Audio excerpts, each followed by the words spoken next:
Welcome to the Techie Dialogue. In today's video, I'll be showing you how to access Adobe Scan files on your PC, step by step.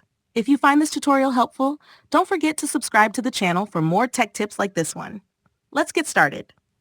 Step 1. First, open any web browser on your computer. In the search box, type https://acrobat.adobe.com and hit enter. This will take you to Adobe Acrobat's online platform where you can manage your scanned files. Step 2. Once you're on the home page, look for the top menu bar.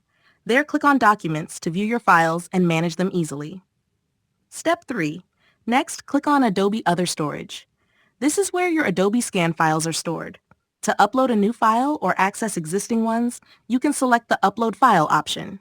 Step 4. Now, browse through the folder and select the PDF document that you scanned using Adobe Scan. Once you find it, click on the document to proceed. Step 5. Finally, click on Open, and the file will load completely on your screen, ready for you to view or edit as needed. And that's it. You've successfully accessed your Adobe Scan files on your PC. Thanks for watching.